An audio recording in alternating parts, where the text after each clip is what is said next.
Il s'intéresse actuellement aux révolutionnaires des années 1910, des personnalités politiques et culturelles, africaines et allemandes.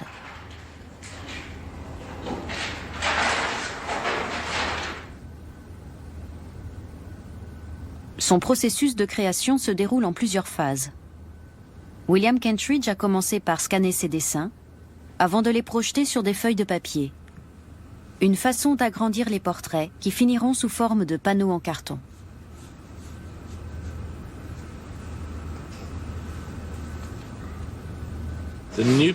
En ce moment, mon travail porte sur l'Afrique dans la Première Guerre mondiale. C'est une histoire mal connue, avec pourtant des millions de morts et un nombre invraisemblable de Sud-Africains qu'on a forcés à participer à la guerre comme porteurs. Ils ont vraiment porté tout le poids de la guerre sur leurs épaules. Je ne veux pas faire un cours d'histoire, c'est ma propre ignorance qui m'interpelle. Je ne savais pas que cette guerre avait eu de telles répercussions en Afrique. Je fais ce travail autant pour moi que pour les autres, en leur faisant découvrir cet épisode. William Kentridge est fasciné par les effets des systèmes sociaux sur les femmes et les hommes, et par ce qui pousse certains individus à sacrifier leur vie pour se mettre au service d'une grande cause. Lui-même estime que son rôle d'artiste n'est pas de proposer un modèle social, mais de susciter une réflexion sur les valeurs sociales et humaines.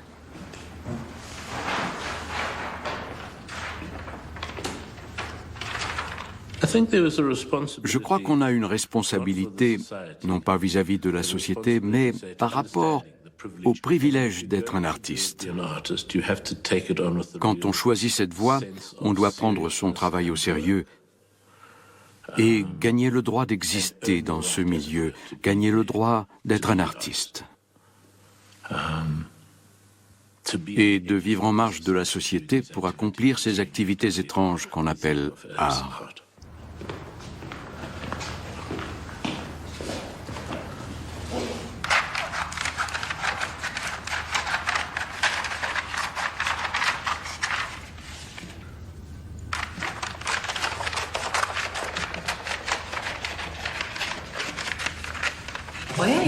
Pourquoi vous découpez ces dessins en morceaux?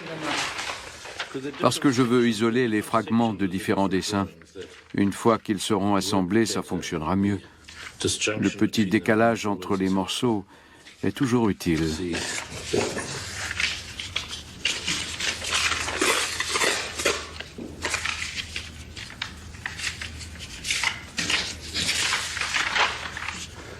Regardez la partie centrale. Je la trouve plus intéressante avec cet ancrage grossier au pinceau large. Mais je vais avoir du mal à la découper. Ce serait plus simple sur cette version. Faire des versions différentes à chaque fois, c'est voulu? Oh, je ne le fais pas exprès. J'essaie de les faire à l'identique, mais le résultat est toujours différent.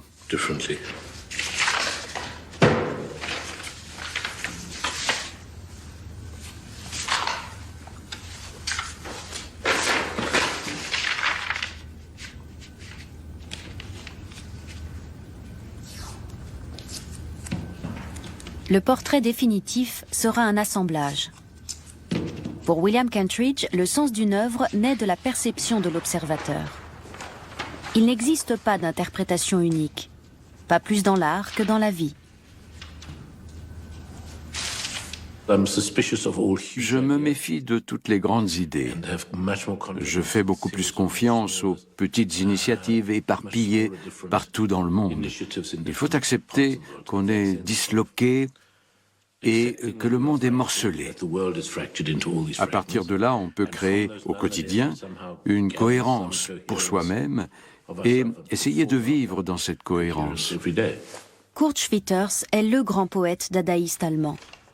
Critique vis-à-vis d'une société trop contraignante, il se sert du langage pour mettre en évidence l'évolution politique alarmante de son pays dans les années 1920 et 1930.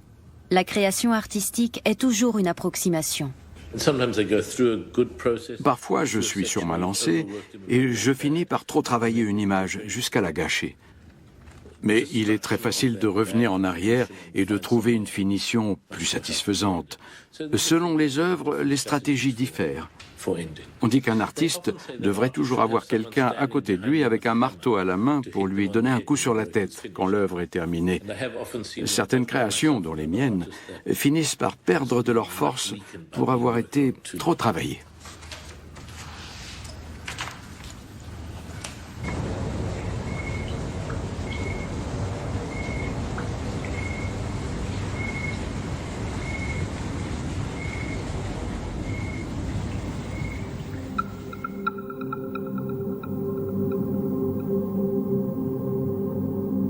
William Kentridge mène ses projets tambour battant dans le monde entier, au rythme des expositions dans les grands musées, des mises en scène d'opéra de New York à Salzbourg, des conférences ou encore des présentations d'installations.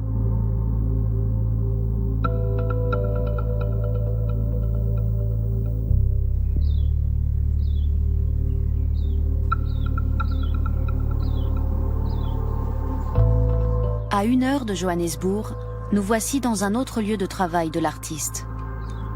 Une filature qui produit pour lui des tapisseries depuis de longues années.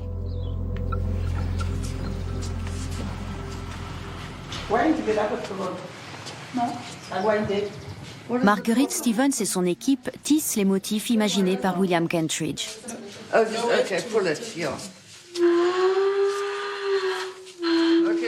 C'est l'envers de la tapisserie. 6 semaines de travail.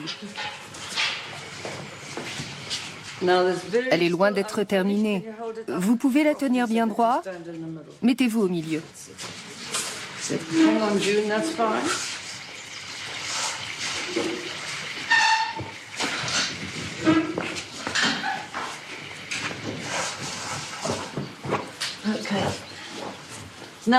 Il reste encore beaucoup à faire sur celle-ci. Certains détails très fins vont être brodés à la main.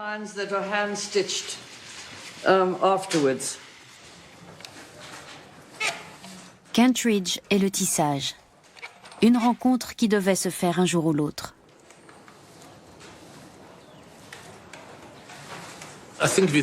Il faut savoir que les tapisseries étaient à l'origine de grandes fresques qu'on accrochait au mur des châteaux dans l'espoir de leur donner un semblant de chaleur. C'étaient des œuvres d'art d'une valeur considérable au XIVe, XVe siècle, bien plus que les peintures ou les sculptures. Ça pouvait être le cadeau d'un souverain à une autre famille royale à l'occasion d'un mariage. Leur réalisation nécessitait un nombre incalculable d'heures de travail. Il y a quelque chose de grandiose dans l'histoire de cette forme d'art.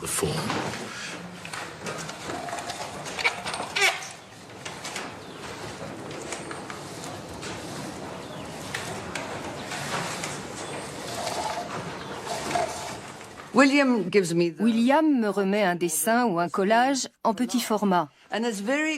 C'est un point de départ passionnant en raison des limites inhérentes au tissage. Je suis obligée de laisser de côté un certain nombre d'éléments. C'est parfois dommage, mais le motif sera indéchiffrable une fois tissé. En tissage, on ne peut pas descendre en dessous d'une certaine taille, notamment pour représenter des lettres.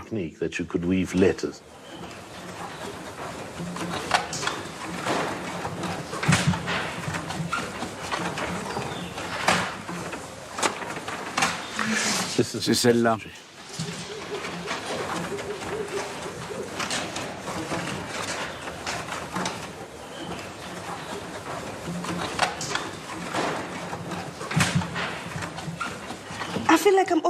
Je me sens un peu artiste moi aussi en participant à ce projet. Parce que sans moi, il ne se ferait pas. Je contribue à l'œuvre d'art. L'artiste a son rôle à jouer, mais moi aussi. J'ai le sourire quand je viens travailler ici. J'apporte ma pierre à l'édifice.